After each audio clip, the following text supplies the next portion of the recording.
अस्सलाम वालेकुम। क्या हाल है बेटा? ठीक ठाक, अच्छे हैं? उम्मीद है खैरियत से होंगे बेटा। जी, तो कल हम शुरू कर चुके थे चैप्टर नंबर 14 इलेक्ट्रोमैग्नेटिक इंडक्शन। हम इंट्रोडक्शन कर चुके थे इलेक्ट्रोमैग्नेटिक इंडक्शन के। What is electromagnetic induction? तो हमने कहा था बेटा कि when a magnetic flux linking through the coil or through a conductor is changed, an induced EMF is produced in a conductor or in a circuit. Such phenomena is called electromagnetic induction. और आपको दोबारा बताता चलूँ बेटा कि the necessary condition for electromagnetic induction, or in other words the necessary condition for induced EMF, that the magnetic flux must be change, यानी flux change होगा तो ईएमएफ हमारे पास प्रोड्यूस होगा, फ्लक्स चेंज नहीं होगा तो ईएमएफ हमारे पास प्रोड्यूस नहीं होगा। यानी हम कह चुके थे कि number of induce EMF is directly proportional to number of turns. जितने नंबर ऑफ टर्न्स इंक्रीज होंगे उतना हमारे पास इंड्यूस ईएमएफ भी इंक्रीज होगा। लेकिन बेटा याद रखो, ये उस वक्त पॉसिबल होगा जब फ्लक्स चेंज होगा। अगर फ्लक्स चेंज ना हो, नंबर ऑफ टर्न्स हम इंक्रीज करें तो कोई फर्क नहीं पड़ेगा बेटा। ये तो था कल के लेक्चर का थोड़ी बहुत समरी बेटा। आज हम पढ़ेंगे बेटा लेंज लॉ। जैसा कि हम कल पढ़ चुके थे यहाँ बेटा कि इलेक्ट्रोमैग्नेटिक इंडक्शन के लिए हमारे पास दो लॉज हैं, एक है फेरेडेज लॉ और एक है लेंज लॉ। और मैं आपको बता चुका था बेटा कि with the help of Faraday law we can find the magnitude of induce EMF और induce current, or with the help of Lenz law we find the direction of induced EMF and direction of induced current, जो कि हम कल लिख चुके थे बेटा कि E इज इक्वल टू, यानी कल हमारे पास जो फार्मूला था बेटा वो था E is equal to minus del phi by delta t. और उधर हम कह चुके थे बेटा कि the negative sign is according to Lenz law. अब व्हाट इज लेंज लॉ? तो इन सिंपल वर्ड्स बेटा लेंज लॉ को हम डिफाइन करते हैं। लेंज लॉ की स्टेटमेंट हमारे पास है बेटा, the induce current is in such direction, the induce current यानी कौन सा करंट जो कि इंड्यूस ईएमएफ की वजह से प्रोड्यूस होगा बेटा, will flow in such direction to oppose its cause that produce it. और इंड्यूस ईएमएफ या इंड्यूस करंट का काज हमारे पास क्या होता है बेटा? Change of magnetic flux. यानी when a magnetic flux change is induced EMF is produce, यानी और इंड्यूस EMF प्रोड्यूस होगा तो उसकी वजह से इंड्यूस करंट प्रोड्यूस होगा।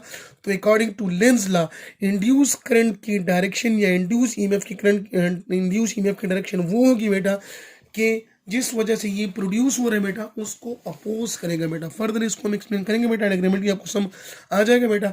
या सेकंडली हम डिफाइन करते हैं बेटा स्टेटमेंट, सॉरी डिफिनेशन नहीं होती लॉ की। Statement the direction of induce EMF is in such direction to oppose its cause, यानी इंड्यूस ईएमएफ की डायरेक्शन हमारे पास क्या होगी बेटा? इस तरह होगी टू अपोज इट्स काज, यानी जिस वजह से ये प्रोड्यूस होता है। और मैं आपको बता चुका हूँ इंड्यूस ईएमएफ और इंड्यूस करंट किस वजह से प्रोड्यूस होता है बेटा? जब मैग्नेटिक फ्लक्स हमारे पास चेंज हो।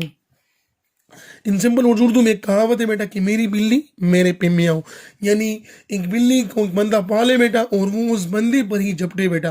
तो सिमिलरली लेंज लॉ हमारे पास बिल्कुल इन सिंपल वर्ड्स लेंज लॉ बिल्कुल इसी तरह है बेटा कि इंड्यूस ईएमएफ जिस वजह से प्रोड्यूस होता है बेटा उसी ही काज को वो अपोज करने की कोशिश करता है, यानी उसी ही चीज़ को वो ख़त्म करने की, अपोज करने की कोशिश करते हैं बेटा। टू डिस्क्राइब लेंज लॉ हम कंसिडर करते हैं, consider we have a coil, ये हमारे पास एक कॉइल है बेटा। Consider this is a coil which is connected to galvanometer, ये गैल्वेनोमीटर के साथ कनेक्ट है बेटा। और now consider we have a magnet, इधर है हमारे पास मैग्नेट, ये है बेटा साउथ पोल और ये है हमारे पास north pole. Now let us consider we move the magnet towards the coil, हम मैग्नेट को टुवर्ड्स द कॉइल मूव करते हैं बेटा। तो जैसे कि हम जानते हैं बेटा इस मैग्नेट की वजह से मैग्नेटिक फील्ड हमारे पास प्रोड्यूस होगी जिसकी डायरेक्शन होगी फ्रॉम नॉर्थ टू साउथ। ये हमारे पास मैग्नेटिक फील्ड की डायरेक्शन होगी, यानी मैग्नेटिक फील्ड लाइन इससे पास होंगे बेटा। तो जब हम इस मैग्नेट को कॉइल की तरफ लेके आएंगे बेटा तो इधर कौन सा पोल प्रोड्यूस होगा बेटा? तो अक्सर जब स्टूडेंट से पूछे जाते हैं वो कहते हैं इधर साउथ प्रोड्यूस होते हैं। वो किस बेस पर कहते हैं? वो कहते हैं कि क्योंकि ये कंडक्टर इस मैग्नेट को अपनी तरफ अट्रैक्ट करता है, तो वो कहते हैं नॉर्थ और साउथ एक दूसरे को अट्रैक्ट करते हैं, इसी वजह से वो कहते हैं कि इधर हमारे पास साउथ पोल प्रोड्यूस होगा बेटा। हालांकि इस तरह नहीं होता, इधर होते हैं हमारे पास नॉर्थ पोल प्रोड्यूस होते हैं। क्यों? मैं आपको समझा रहा हूँ बेटा कि जब हम मैग्नेट को मूव करेंगे तो मैग्नेट की मोशन की वजह से, यानी मैग्नेट जब मूव करेगा इसकी मोशन की वजह से हमारे पास फ्लक्स प्रोड्यूस होगा, चेंज इन फ्लक्स प्रोड्यूस होगा, और फ्लक्स चेंज होगा तो इंड्यूस ईएमएफ प्रोड्यूस होगी या इंड्यूस करंट प्रोड्यूस हमारे पास होगा। तो ये अब करते क्या है बेटा, जब इधर हमारे पास आप आमतौर पर ये ऑब्जर्व करते हैं बेटा कि कंडक्टर इस मैग्नेट को अट्रैक्ट कर देता है।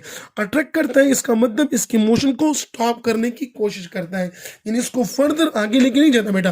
फॉर एग्जांपल ये मेरे पास मैग्नेट है और जैसे ही हम इसको इस कॉइल की तरफ लेके आएंगे बेटा तो ये कॉइल इसकी मोशन को स्टॉप कर देंगे, यानी इसको अपनी तरफ अट्रैक्ट करेगा। इस तरह नहीं करेंगे बेटा कि इसको फर्दर अंदर लेके आए बेटा, इसके मोशन को स्टॉप करने की कोशिश करेगा। तो this is basically the Lenz law. तो ये एमसीक्यूज में पूछते हैं बेटा कि जब हम नॉर्थ पोल को कॉइल की तरफ लेके आएंगे बेटा तो कॉइल के फेस पर कौन सा पोल प्रोड्यूस होगा? तो इसका आंसर है बेटा इधर हमारे पास प्रोड्यूस होगा नॉर्थ पोल। और ये नॉर्थ पोल क्या करते हैं बेटा? ये इस मैग्नेट की मोशन को स्टॉप करने की कोशिश करते हैं बेटा।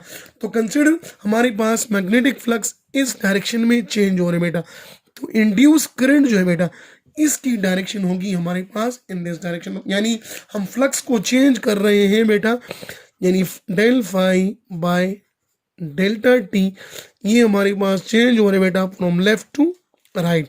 तो in this case induce EMF और induce current will produce from right to left, और इन अदर वर्ड्स इसकी डायरेक्शन होगी जब नॉर्थ पोल हम एंटर करेंगे बेटा तो इधर हमारे पास इंड्यूस करंट जो है बेटा, इंड्यूस करंट ये हमारे पास फ्लो करेगा इन एंटी क्लॉक वाइज डायरेक्शन, यानी मैग्नेट हमारे पास इस तरह ये हमारे पास क्लॉक वाइज है बेटा और ये हमारे पास इसके अगेंस्ट डायरेक्शन में प्रोड्यूस होगा। जो हमारे पास लेंज़ लॉ है कि द इंड्यूस ईएमएफ और induce current is in such direction to opposites cause. Now consider यही हमारे पास कॉइल है बेटा और इस कॉइल में जो कि गैल्वेनोमीटर के साथ कनेक्ट है बेटा, और अब मैग्नेट जो है बेटा इस तरह है बेटा, like this is north pole and this is south pole, और मैग्नेट अब बाहर आ रहे हैं बेटा। तो अब अगर आपसे कोई पूछे बेटा कि इस कॉइल के इस फेस पर कौन सा पोल प्रोड्यूस होगा तो इसका आंसर होगा हमारे पास साउथ। वंस अगेन ये इसको अपनी तरफ अट्रैक्ट करेगा, यानी ये नहीं चाहेगा बेटा कि ये बाहर आए, यानी ये नहीं चाहेगा बेटा कि फ्लक्स चेंज हो। फ्लक्स चेंज नहीं होगा तो कब चेंज नहीं होगा बेटा? जब ये इसको अपनी तरफ अट्रैक्ट कर सके बेटा। लेंज़ लॉ को आप डेली लाइफ में भी ऑब्जर्व कर सकते हो। कंसिडर आप एक कॉइल लो बेटा, कोई सा कॉइल लो बेटा, एक वायर लो, कंडक्टिंग वायर लो बेटा, उसको in the form of helical spring और in the form of solenoid, यानी हमारे पास एक वायर है बेटा इस तरह कर लो बेटा और इसके साथ गैल्वेनोमीटर कनेक्ट कर दो, सेंसिटिव गैल्वेनोमीटर जो कि स्मॉल से स्मॉल करंट को डिटेक्ट कर सके बेटा। और कोई सा मैग्नेट लो बेटा, तो आप देखो बेटा कि जब मैग्नेट को आप इस कॉइल के अंदर एंटर करोगे बेटा तो ये कॉइल क्या करेगा बेटा, इसको मोशन में नहीं लाएगा बेटा, इसके मोशन को स्टॉप करने की कोशिश करेगा। और यही हमारे पास है लेंज़ लॉ। यानी अब दूसरे अल्फाज में अगर साउथ पोल को मैं इसके करीब लाऊं तो कौन सा पोल प्रोड्यूस होगा? साउथ। नॉर्थ को इसके करीब लाऊं तो नॉर्थ। और अब इस केस में यानी अगर हमारे पास ये केस हो बेटा और दिस इज अ मैग्नेट, ये हमारे पास नॉर्थ पोल और ये साउथ पोल, और इसको हम इसके अंदर एंटर करें बेटा तो नाउ इन दिस केस हमारे पास इंड्यूस ईएमएफ की डायरेक्शन वो क्या होगी बेटा, यानी इस केस की जब साउथ पोल हमारे पास बाहर बेटा तो इन दिस केस यानी फ्लक्स हम इस डायरेक्शन में चेंज कर रहे हैं तो इंड्यूस करंट इस डायरेक्शन में प्रोड्यूस होगा। In this case induce current की डायरेक्शन हमारे पास होगी क्लॉकवाइज। तो this is all about Lenz law, यानी हम कहते हैं बेटा E is equal to minus n del phi by delta t. तो this is induce EMF del phi by delta t और n हमारे पास मैग्नीट्यूड और इंड्यूस ईएमएफ के बारे में बताते हैं बेटा। और ये नेगेटिव साइन जो है बेटा This gives us information about the direction of induced EMF और in simple words induced current। तो ये हमारे पास है लेंजेस ला। जी बेटा, अब इंड्यूस करंट की डायरेक्शन हमारे पास क्या होगी, यानी इधर जो करंट प्रोड्यूस हो रहा है बेटा, इसकी डायरेक्शन क्या होगी बेटा। तो for to find the direction of induce current we use right hand rule, यानी direction of induce current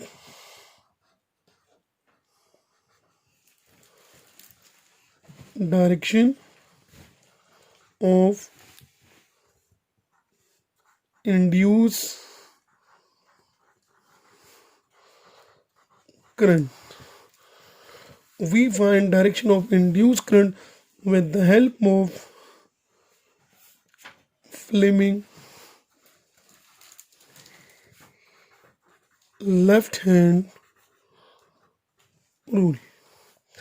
Fleming left hand rule की मदद से हम मालूम कर सकते हैं डायरेक्शन ऑफ इंड्यूस ईएमएफ। किस तरह मालूम करते हैं बेटा, कंसिडर ये हमारे पास है बेटा मैग्नेटिक फील्ड, यानी this is north pole and this is south pole, और ये हमारे पास है बेटा करंट कैरिंग कंडक्टर या कोई सा कंडक्टर, यानी जिसमें करंट ना हो बेटा। This is a conductor. इस कंडक्टर को हम मोशन में ला सकते हैं बेटा अपवर्ड और इसी तरह डाउनवर्ड, यानी इस कंडक्टर को हम अपवर्ड भी लेके जा सकते हैं और डाउनवर्ड भी लेके जा सकते हैं बेटा। यानी ये मेरे पास मैग्नेटिक फील्ड है और हम कंडक्टर को मोशन में ला रहे हैं बेटा, तो हमारे पास as a result flux change होगा जिसकी वजह से करंट प्रोड्यूस होगा बेटा।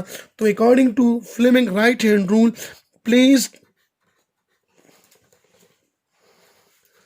The first three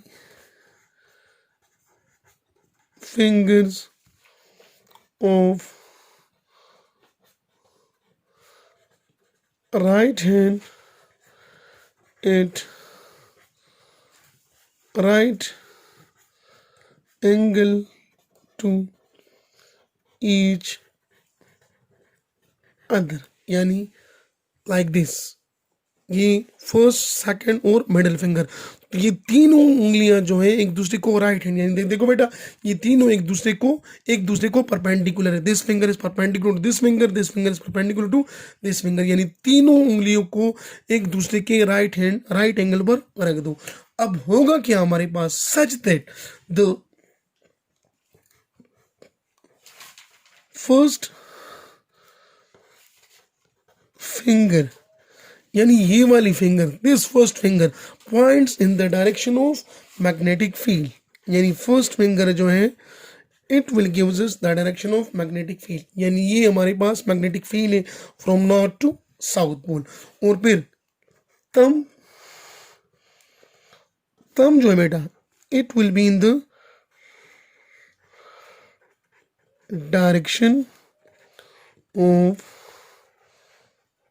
motion of conductor.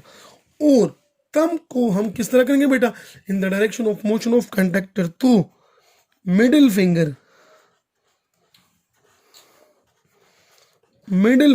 Will points in the direction of induce current. Middle finger जो है वो हमारे पास डायरेक्शन ऑफ इंड्यूस करंट बताएगी बेटा। अब इस केस में फॉर अपवर्ड मोशन हम राइट हैंड रूल अप्लाई करेंगे बेटा। तो क्या होगा, this is first finger, this is the first finger in the direction of magnetic field, ये हमारे पास डायरेक्शन ऑफ मैग्नेटिक फील्ड, और ये हमारे पास अपवर्ड मोशन है बेटा। दिखाई दे रहा है बेटा आपको, दिस इज अपवर्ड मोशन। तो ये हमारे पास direction of motion of conductor, और ये हमारे पास मिडिल फिंगर जो है बेटा this points in the direction of induce current, यानी फ्रॉम लेफ्ट टू राइट। ये हमारे पास किस तरह बेटा, फ्रॉम राइट टू लेफ्ट, जो कि हमारे पास होगी किस डायरेक्शन में, यानी इंड्यूस करंट हमारे पास इस केस में प्रोड्यूस होगा इन एंटी क्लॉकवाइज डायरेक्शन। और अगर हम कंडक्टर का मोशन चेंज कर दें, यानी लाइक दिस, इस तरह कर दें बेटा, ये मैग्नेटिक फील्ड और ये हमारे पास मोशन ऑफ कंडक्टर, तो induce current from left to right, तो फिर उस केस में इंड्यूस करंट हमारे पास क्लॉकवाइज होगा। ये बेटा आपने याद रखना है बेटा, कि जब हमारे पास कंडक्टर अपवर्ड मूव करे और ये नॉर्थ पोल हो और ये साउथ पोल हो, तो उस केस में करंट हमारे पास एंटी क्लॉकवाइज और दूसरे केस में करंट हमारे पास क्लॉकवाइज डायरेक्शन में प्रोड्यूस होगी। तो this is all about the direction of induce current. फिर हम कहते हैं बेटा कि Lenz law is according to law of conservation of energy, यानी इन अदर वर्ड्स हम कहते हैं बेटा कि Lenz law and law of conservation of energy. अब what is law of conservation of energy? Energy can neither be create nor destroyed. Energy ना तो पैदा हो सकती है ना खत्म, it can transfer from one form to another form. अब किस तरह होती है? तो बहुत ही सिंपल है बेटा। ये हमारे पास coil which is connected to galvanometer और ये हमारे पास है बेटा magnet. This is north pole and this is south pole जी। अब हम करेंगे क्या बेटा? हमारे पास ईएमएफ किस तरह प्रोड्यूस होता है बेटा? जब हम मैग्नेट को मोशन में लाते हैं बेटा, तो मैग्नेट को इधर से इधर तक लाने के लिए हमें कौन सी एनर्जी रिक्वायर होगी बेटा? ये एनर्जी जो होगी वो हमारे पास होगी मैकेनिकल एनर्जी, यानी मैग्नेट को हम मोशन में लाते हैं तो दिस इज मैकेनिकल एनर्जी। और मैग्नेट की मोशन की वजह से इधर हमारे पास क्या प्रोड्यूस होता है बेटा? इंड्यूस करंट, यानी मैकेनिकल एनर्जी ट्रांसफर हो जाती है किसमें? Induce current, which is electrical energy. So in this case mechanical energy is transferred to electrical energy. So from this we say Lenz's law is according to law of conservation of energy. Our Lenz's law is consistent with the law of conservation of energy. So this is all about Lenz's law बेटा। कल इंशाल्लाह हम पढ़ेंगे induced EMF, statistical induce EMF, dynamical induce EMF, self induce EMF और mutual induce EMF बेटा। आज के lecture में आपको कोई क्वेश्चन हो बेटा तो आप मुझसे पूछ सकते हो। उम्मीद है बेटा आपको समझ आ गई होंगी बेटा। अपने दुआ में याद रखिए बेटा। अल्लाह हाफिज़।